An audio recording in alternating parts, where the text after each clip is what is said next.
जी, अस्सलाम वालेकुम। मेरा नाम मोहम्मद अज़ीम अफ़ज़ल है और मैं इस्लामाबाद का रहायशी हूँ। मैंने 2021 अप्रैल में स्मार्ट चॉइस के थ्रू आईजीआई की फैमिली इंश्योरेंस ली थी, जिसमें इन पेशेंट कवरेज होती है। और मैं एक कॉर्पोरेट कंपनी में काम कर रहा हूँ जो बेस दुबई है। और उसका ये था कि पाकिस्तान में कोई ऑफ़िस नहीं था, तो उन्होंने मुझे कहा कि आप जो पाकिस्तान की बेस्ट इंश्योरेंस है वो लें। देन मैंने सर्च किया वेबसाइट के ऊपर और स्मार्ट चॉइस के थ्रू मैंने आईजीआई की प्लैटिनम इंश्योरेंस ली, जिसमें मैं, मेरी वाइफ और मेरा बेटा कवर्ड है।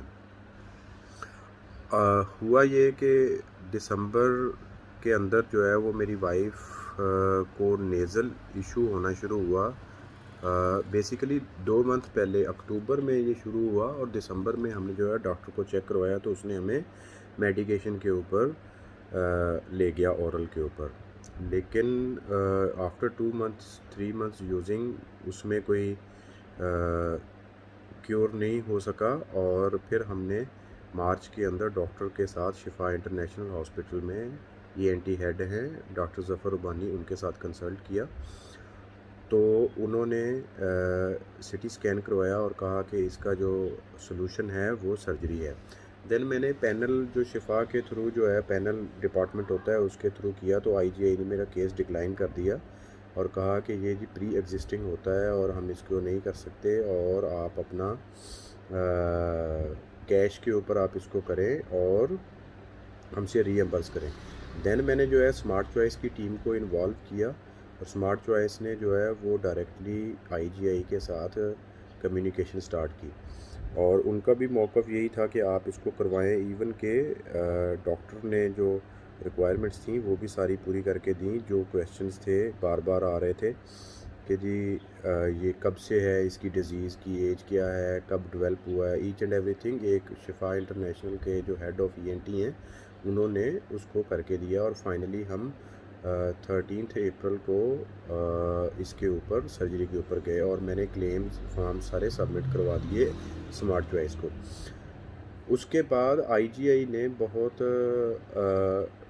क्वेश्चंस डेवलप करने की कोशिश की, वेरिफिकेशंस करने की कोशिश की, जो उनका राइट भी है। और लेकिन कुछ ऐसे क्वेश्चंस और ऐसी चीज़ें बार बार पूछ ली जिससे मैं भी इरिटेट हुआ। स्मार्ट चॉइस की टीम के ऊपर भी फ्रस्ट्रेशन मैंने शो की। और लेकिन स्मार्ट चॉइस कंटिन्यूसली फॉलोअप के साथ अपने डॉक्टर्स को उनके डॉक्टर्स के साथ अटैच करता रहा और कम्युनिकेशंस चलती रहीं। और अल्हम्दुलिल्लाह अब जाके जो है वो केस अप्रूव हुआ और जिसका मेरा चेक बन गया।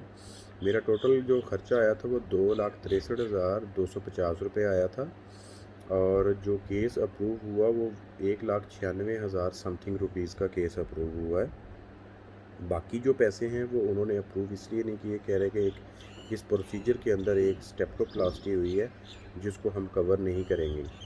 लेकिन मैं इस चीज़ में स्मार्ट चॉइस का भी थैंकफुल हूँ कि उन्होंने कंटिन्यूसली एफ़र्ट्स इसमें पुट की। और बीइंग अ कंपनी उन्होंने अपने कस्टमर को रिटेन करने की कोशिश की, उसको फैसिलिटेट करने की कोशिश की, उसको आफ्टर सेल सर्विसेज देने की कोशिश की, जो एक राइट अप्रोच में चीज़ें गईं और अल्हम्दुलिल्लाह अप्रूव हुई। मेरी सजेशन ये है कि जब भी आप कोई भी इंश्योरेंस लें तो थर्ड पार्टी लाइक जिस तरह स्मार्ट चॉइस पाकिस्तान में सबसे बड़ा प्लेटफॉर्म है, इनके थ्रू जाएं, ताकि इंडिविजुअली अगर आप जाएंगे तो आपको कभी भी इंश्योरेंस कंपनी, आप राइट पे भी होंगे तो आपको फैसिलिटेट नहीं करेगी। जैसे मैं राइट पे था, चीज़ें राइट पे थी, लेकिन फैसिलिटेट नहीं कर रहे थे।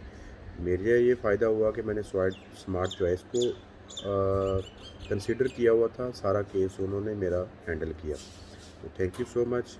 अपना अपनी फैमिली का ख्याल रखें, इंश्योरेंस के थ्रू कवरेज अपनी लें और जो राइट और आप जिसको कहें कि जो जेन्युइन केस है वो पुट करें। लाइक मी, मैं जेन्युइन केस था, मैंने पुट किया, एफ़र्ट्स हुई, टाइम लगा, लेकिन अल्हम्दुलिल्लाह उसमें जो है वो अप्रूव हुआ। और ये एक स्मार्ट चॉइस की कंटिन्यूस एफ़र्ट्स की वजह से हुआ है। Thank you so much smart choice की टीम, रिटेल की team, panel, each and everything department जिन्होंने इस केस को पर्सनली हैंडल किया और कंटिन्यूस फॉलोअप में जाके केस को अप्रूव किया। थैंक